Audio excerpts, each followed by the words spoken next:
நல்ல வேளை விஜய் இந்த படத்தோட நான் நடிப்பை முழுக்க போடுறேன்னு சொல்லிட்டாரு. பருத்தி மூட்டை குடோன்லே இருக்கிறது நல்லது.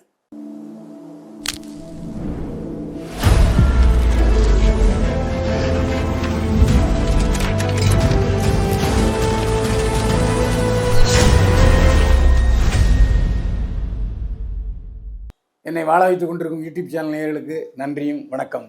ஆரஞ்சு தமிழ் சேனல் நேயர்களே, இப்போ நாம் பார்க்க போவது ஜனநாயகன் படத்தினுடைய திரை விமர்சனம்.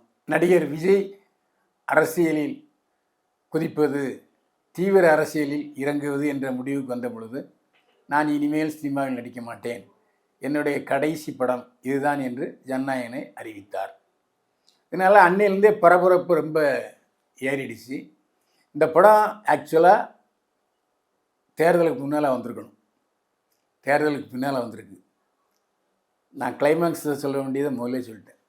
இந்த படம் மட்டும் தேர்தலுக்கு முன்னால் வந்திருந்ததுன்னா தமிழக முதலமைச்சராக விஜய் ஆயிருக்க முடியாது. ஏன்னா படத்தை பார்த்து ரசிகர்கள் நொந்து போயிடுவான், அந்த அளவுக்கு தான் படம் இருக்குது. ஏன்னா பழைய கலவை, புதுசாக படத்தில் எதுவுமே சொல்லலை. இந்த படத்தை பொறுத்த வரைக்கும் ஜூனியர் என்டிஆர் என்கிற பாலகிருஷ்ணா தெலுங்கில் நடித்த பகவந்த் கேசரி என்ற படம். இந்த படத்தை தேர்வு செய்தது விஜய் தான். இதை இயக்குனர் வினோதே சொல்லியிருக்காரு. வினோத் என்ன சொன்னார்னா, நான் ஒரு நல்ல கதை சொன்னேன், ஆக்ஷன் ஸ்டோரி, அது வேணாம்ப்பா, இந்த பகவந்த் கேசரி எடுத்து செய்யலாம், நீ அதுக்கு திரைக்கதை பண்ணுன்னு சொல்லிட்டாரு. நான் பண்ணேன். ஸோ வெற்றி தோல்வி எல்லாமே அவருக்கு தானே பாரத்தை விஜய் மேலே போட்டுட்டார் வினோத். கதை என்ன? ஆளாளுக்கு ஃப்ளாஷ்பேக் சொல்கிறானுங்க. படம் முழுக்க ஃப்ளாஷ்பேக். விஜய்க்கு ஒரு ஃப்ளாஷ்பேக்கு, கௌதம் மேனனுக்கு ஒரு ஃப்ளாஷ்பேக்கு, பாபி தேவலுக்கு ஒரு ஃப்ளாஷ்பேக்கு, அதேமாதிரி நம்ம பிரகாஷ்ராஜுக்கும் ஒரு ஃப்ளாஷ்பேக். இந்த மாதிரி ஆளாளுக்கு ஒரு ஃப்ளாஷ்பேக் சொல்லும்போது ஒரு செட்டப் ஸ்டோரி மாதிரி தான் படத்தில் இருக்குது. இந்த படத்தில் ஒரு முக்கியமான விஷயத்தை சொல்லியிருக்கேன்னா, பாபி தேவல் கேரக்டர் தான் நல்லா பண்ணியிருக்காரு, சும்மா சொல்லக்கூடாது. அந்த சண்டை காட்சிகளில் விஜயை விட அழுத்தமாகவும் வீரமாகவும் ஆக்ரோஷமாகவும் சண்டை போடுறது யாருன்னா பாபி தேவல் தான். இந்த படத்தை பாபி தேவலுக்காக கண்டிப்பாக பார்க்கணும். அவ்வளோ ஃபெரோஷியஸ், அதான் ஆளும் கொஞ்சம் ஜம்முன்னு அந்த பாடி பில்டர் சிக்ஸ் பேக்காக இருக்கார். அவர் ஒரு நேர்மையான காவல்துறை DC, deputy commissioner of police. ஆனால் அந்த தமிழ்நாட்டை பொறுத்த வரைக்கும் ஆளுங்கட்சியினுடைய மாவட்ட செயலாளர், அதாவது முதலமைச்சரிடம் நேரடியாக பேசி முதலமைச்சரே பயப்படக்கூடிய ஆள் யாருன்னா பிரகாஷ்ராஜ். பிரகாஷ்ராஜை ஃபோன் பண்ணி இந்த மாதிரிலாம் தப்பு பண்ணாதேன்னு சொல்லும்போது அவர் சொல்லுவார், இந்த பாரு, டிசி ஏசி ஓசி எல்லா பேரும் வந்து பதவி வைக்கிறதுக்கு முன்னால் என்னை வந்து பார்ப்பான், என்னை வந்து பார்த்துட்டு தான் போவான், நீ என்னை வந்து பாருன்னாரு.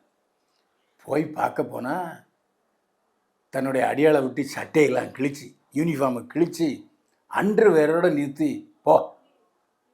அது மட்டும் இல்லை, அவருடைய அடியாள் வந்து பலாருன்னு ஏசியை டிசி அடிச்சுப்போம்.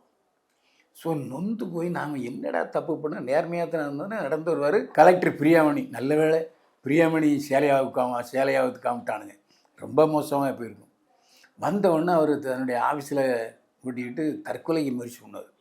அப்போ அவருடைய ஆத்மா சொல்லும், டேய் சாகாத, பழி வாங்கு, நீ என்ன தப்பு பண்ண சாகிறதுக்கு அப்படின்னு சொன்ன உடனே அவர் வேறு மாதிரி, அதாவது எவ்வளவு நல்லவனாக இருந்தாரோ அந்த அளவுக்கு தீயவனாக மாறிடுவார் பாபி தேவல். அதாவது தீவிரவாத சக்தி, தீவிரவாத தலைவனாகி இவரை ஒரு இடத்துல ஜெயிலில் போட்டுருப்பாங்க. அந்த ஜெயிலில் இருந்து வெளியே வந்து அந்த நாட்டு பிரதமரையே தூக்கில் போட்டுருவார். அந்த அளவுக்கு பவர்ஃபுல். துப்பாக்கி கடத்தல், இங்கே தமிழ்நாட்டில் ஒரு மதக்கலவரத்தை உண்டு பண்ணுறதுக்காக நம்ம ஆளுங்கட்சி பிரகாஷ்ராஜோட சேர்ந்து பாபி தேவல் சதி பண்ணுவார். அப்போது வந்து ஒரு இந்து கோயிலில் வந்து குண்டு வெடிக்கும். உடனே கிறிஸ்தவர்கள் இஸ்லாமியர்கள் எல்லாம் சண்டை, மதக்கலவரம். அதுக்கப்புறம் பார்த்திங்கன்னா சாராய விற்பனையில் ஒரு 40 பேர் செத்து போயிடும், விஷ சாராயத்தை பிடிச்சி.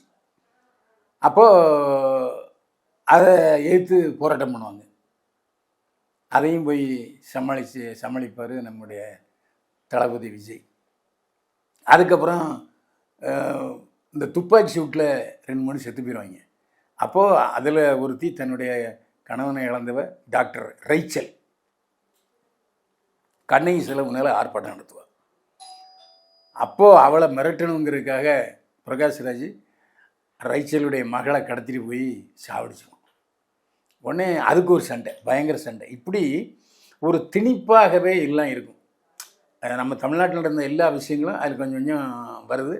பெருசாக ஒன்றும் அதில் இம்பேக்ட் அப்படின்னு நம்ம சொல்கிறதுக்கு ஒன்றும் இல்லை. ரெண்டாவது, நம்ம ஏற்கனவே விஜய் நம்ம ஒரு படத்தில் சகோதரி வச்சுருப்பார், அவளை கடத்துவானுங்க. அதுமாதிரி இன்னொரு படத்தில் குழந்தை இருக்கும், குழந்தைய கடத்த முயற்சி பண்ணுவாங்க. இந்த படம் ஞாபகம் நம்ம வருது. ஒரு படம் பார்க்கும்போது இந்த சீன் நல்லா இருக்குது அப்படின்னு அது மாதிரி இல்லை. இது இந்த படத்தில் பார்த்தது இல்லை, இது இந்த படத்தில் பார்த்தது இல்லை. பிரகாஷ்ராஜ் அவ்வளோ பெரிய வில்லனாக இருக்கார். ஆனாலும் இந்த செல்லம் அப்படிம்பார்ல, அந்த மாதிரி நமக்கு ஒரு உசுப்புற மாதிரி ஒன்றும் இல்லை. அதான் உண்மை. ஒரு படத்தில் ஒரு கட்டத்தில் இந்த ஆளுங்கட்சிக்காரங்கெல்லாம் சாட்டை அடி கொடுக்கறதுக்கு வருவார். ஆனால் வில்லன் வீட்டில் இந்த பக்கம் சிவாஜி படம் இருக்கும், இந்த பக்கம் எம்ஜிஆர் படம் இருக்கும். அப்போ அதை கிராஸ் பண்ணி வரும்போது தம்பி அப்படின்னு எம்ஜிஆர் குரல் கேட்கும், திரும்பி பார்ப்பார். அப்போ எம்ஜிஆர் படத்துலேருந்து ஷார்ட்டே கொடுப்பார் நம்ம விஜய்கிட்ட. அப்புறம் தலை அப்படின்னு சொல்லுவார் எம்ஜிஆர். தலைவரே அப்படின்னு சொல்லியிருந்தா எம்ஜிஆர் ரசிகர்களுக்கெல்லாம் மனசு கொழுந்துருக்கும். தலைன்னு யாரை சொல்லுவாங்க? அஜித்தை சொல்லுவாங்க. எதுக்கு அப்படி சொல்லியிருக்காருன்னு தெரில. ஒருவேளை தலைவர் என்று எம்ஜிஆரை ஏற்றுக்கொள்வதற்கு மறுதளிக்கிறாரா விஜய்ங்கிற கேள்வியும் அதில் வருது. இன்னொன்று என்ன தெரியுமா? நம்ம ஆரம்ப சீனில் பிரகாஷ்ராஜ் வயக்காட்டில் நடந்து வருவார் பொண்ணுக்கு அடிக்கிறதுக்கு. பின்னாடி பார்த்தீங்கன்னா ஒரு 40 கார் இருக்கும். உடனே அந்த கூட வர்றவன் சொல்லுவான், என்னங்க உங்கள் டார்ச்சு அடித்து பார்த்தா கூட அவங்க கட்சி தெரிய மாட்டேங்குன்னு கமலஹாசனை வர செமத்திய மூஞ்சியில் காரி துப்பியிருப்பார் விஜய். ஸோ ஒரே படத்தில் கமலஹாசனையும் பிடிச்சி வாங்கிட்டார். நீ ஒரு இடத்துல கூட ஜெயிக்கிறீங்கிறத மறைமுகமாக விஜய் சொல்லியிருக்காரு. இந்த படத்தில் அது வருது. அந்த மாதிரி எல்லாரையும் சகட்டு மெனிக்கு திட்டி தீர்த்துருக்காரு. அதே மாதிரி பிரகாஷ்ராஜ் சொல்வார், நான் எங்கள் அப்பன் முதலமைச்சராக, எங்கள் அப்பன் மந்திரியாக இருந்தார், இனிமேல் என் பையன் மந்திரியாக இருப்பான், என் பேர மந்திரியாக இருப்பான்னு சொல்லி கருணாநிதி ஃபேமிலியையும் அட்டாக் பண்ணுறாரு. இப்படி அரசியல் டயலாக்குகள் நிறைய இருந்தாலும் ஒரு கடைசி படம் நம்ம மனசை எப்படி கசக்கி பிழியணும் அப்படி இல்லை. விஜய் நல்லா சண்டை போடுறாரு, வழக்கமாக நல்லா சண்டை போடுறாரு. ஆனால் என்ன காதல் காட்சிகள் நாங்கள் விஜய் படத்தில் கொஞ்சம் அதிகமாக எதிர்பார்ப்போம். ஆனால் சண்டை போட்டுக்கிட்டே டான்ஸும் போடுறாரு. பூஜா ஹெக்டே தான் அவருடைய காதலி. எப்போ பார்த்தாலும் ஆம்பளை ட்ரெஸ்ஸை போட்டு பூஜா ஹெக்டே வர்றதுனால ஒரு கவர்ச்சி நமக்கு வரவே இல்லை. ஆனால் படத்தில் நல்லா நடிச்சிருக்கு. மம்தா பாய்ச்சி அருமையாக நடிச்சிருக்காரு. அவர் சிரிக்கும் போதே வேறு மாதிரி இருக்குது. அதேமாரி அந்த வில்லன்கள் கடத்தும்போது அதை பயப்படுறது மிரள்றதுலாம் பிரமாதம். இதில் இன்னொரு பாடத்தையும் சொல்லியிருக்காரு, பெண்கள் அவசரப்பட்டு லவ் பண்ணக்கூடாது. அதுவும் லவ் பண்ணும்போது அவன் எப்படிப்பட்டவங்கிறாலும் தெரிஞ்ச லவ் பண்ணணும். ஏன்னா மம்தா பாய்ச்சி லவ்வர் இருக்கானே, அவன் பணம் வாங்கிட்டு மம்தா பாய்ச்சியை காட்டி விட்டுருவான். அந்த மாதிரிலாம் நிறைய விஷயங்கள் வருது. ஆனால் டீட்டெயிலாக சொல்லலையேங்கிற வருத்தம் தான் நமக்கு வருது. அது காரணம் வினோத் தான். ஏன்னா திரைக்கதை அமைத்த வினோத் ஒரு விஜய் படத்தை எப்படி கேலப்பட்ட கட்ட கட்ட கட்ட கட்ட கட்ட கட்ட கட்ட கட்டுன்னு போகணும்ல, அந்த மாதிரி இல்லை. முதல்ல நல்லா போயிட்டுருக்கும், டோப்புன்னு கீழே விடும். அப்புறம் கொஞ்சம் நல்லா போயிட்டுருக்கும், அப்புறம் மறுபடியும். இந்த படத்தில் ஒரு கிட்டத்தட்ட 3 மணி நேரம் படம் ஓடுது. ஆனால் முதல்ல ஒரு 1/4 மணி நேரம், அப்புறம் 1/4 மணி நேரம் நல்ல தூக்கம் தூங்கலாம். எதுக்காக சண்டை போடுறாங்க, ஏன் சண்டை போடுறாங்க, துப்பாக்கி வருது சண்டை, அப்புறம் வெளிநாட்டில் நிறைய செலவு பண்ணியிருக்காங்க. ஆனால் எல்லா இடமுமே அந்த படப்பிடிப்பு நடந்த இடங்கள் கூட பழைய படப்பிடிப்பு நடந்த இடம் மாதிரியே இருக்குது. அதேமாரி இந்த ஜெயில் செட்டப்பில் இருக்குல்ல, அது எல்லாம் ஏற்கனவே நாம் ரஜினிகாந்த் படத்தில் பார்த்தது தான். அதனால் ஒரு புதுசாக ஒன்றும் செய்யலையே. வினோத் கூட யோசனை பண்ணி, சார் இது ரஜினி படத்தில் நடிச்சு வந்ததுன்னு சொல்லியிருக்குமா இல்லையா? சரி விஜயாவது சொல்லணும்ல, அப்படி சொல்லவே இல்லை. அதேமாரி வெளியில் அப்புறம் படம் வந்த பிறகு நிறைய பூடா விட்டாங்க. அதாவது சிஎம் வந்து பதவி இருக்கிற காட்சி இருக்குது, அவர் கோட் சூட் போட்டு வர்றது அதெல்லாம் ஒன்றும் கிடையாது. அதே மாதிரி அந்த கரூர் ஊரெல்லாம் வருது அதெல்லாம் வச்சுருக்கு, அதெல்லாம் ஒன்றும் கிடையாது. ஒரு பொம்மை வேனில் நின்று பிரச்சாரம் பண்ணுவார், அவ்வளோதான். அந்த கரூர் சம்பவத்துலாம் அதில் ஒன்றுமே இல்லை. ஆனால் சென்சாரில் படத்தை குதறிக்கிறது நல்லா தெரியுது. ஏன்னா அந்த சவுக்கடி கூட ஃபுல்லாக வரல, லைட்டாக தான் அது காமிச்சிருக்காரு. மற்றபடி நம்ம பாபி ஜெவல் தான் படத்தில் ஹீரோ. பிரமாதமாக சண்டை போடுறார், நல்லா நடிச்சிருக்காரு. மற்றபடி நம்ம சில கதாநாயகர்கள் சில வில்லனுங்கள்லாம் நிறைய வந்து போகிறாங்க. அதெல்லாம் ஏற்கனவே இந்த வசனம் கூட செயற்கைத்தன்மையாக இருக்குது. எந்த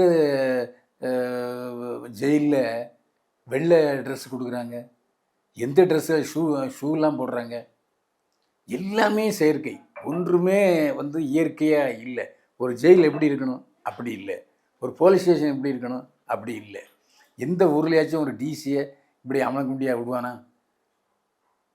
அவர் அமனக்குண்டியாக நடந்து அப்படியே ஐஜி ஆஃபீஸ் வருவாரா? என்னையா இது பேத்தலாக இருக்குது. இந்த மாதிரி நிறைய குறை சொல்லிட்டு போனால் வினோத்து நான் இனிமேல் டைரக்ஷனே பண்ண ஓடலன்னு சொல்லி ஓடிடுவான். அந்த மாதிரி அப்படி தான் சொல்லணும். ஏன்னா ஒரு விஜய்க்கு உள்ள அவருடைய இமேஜுக்கு தகுந்தபடி அவர் திரைக்கதை அமைக்கலைங்கிறத உண்மை. இதை வந்து கவனிக்க தவறிவிட்டாரோ விஜய் என்று தான் தோன்றுகிறது. படம் வந்து பில்டப் ஓவரு, படம் சுமார் ஒரு தடவை பார்க்கலாம். ஆனால் எனக்கு தெரிஞ்சு நாகர்கோவிலில் பள்ளிக்கூடத்து பசங்க போயிருக்காங்க, ஒரு 50 துரத்தி விட்டாங்க. அதேமாதிரி திருத்தணியில் 3 திரையரங்குகள் இருந்திருக்கு. அதில் 3 திரையரங்கில் 1 ஆளே வரல. ஸோ 9 மணி காட்சி கேன்சல். இந்த மாதிரியான விஷயங்கள் நிறைய இருக்குது. படத்தில் வந்து த்ரிஷா போயிருக்காங்க, த்ரிஷா அம்மா போயிருக்காங்க, த்ரிஷா அம்மா செல்ஃபி எடுத்துருக்கு, த்ரிஷா செல்ஃபி எடுக்க மாட்டேன்ட்டா. இன்னொரு தேட்டரில் கீர்த்தி சுரேஷ் போயிருக்கு, அது வந்து செல்ஃபி எடுத்திருக்கு. அனிருத் போய் ரசிகரோட படம் பார்த்துருக்காங்க. நிறைய நடிகர்கள் படம் பார்த்துருக்காங்க. இப்படி பில்டப்பு நல்ல பெரிய பில்டப் தான். ஒவ்வொரு தேட்டர்லேயும் ஒரே திருவிழா மயம்தான். ஏன்னா இப்போ ஆளுங்கட்சி வேறையா, காசு கொடுக்குறே கவனம் இருக்கான், காசு செலவு பண்ணுறதுக்கு மஞ்சள் குளிச்சுட்டாங்க நம்ம விஜய் கட்சிக்காரர்களும் விஜய் ரசிகர்களும். படம் ஒரு தடவை குடும்பத்தோடு பார்க்கலாம்.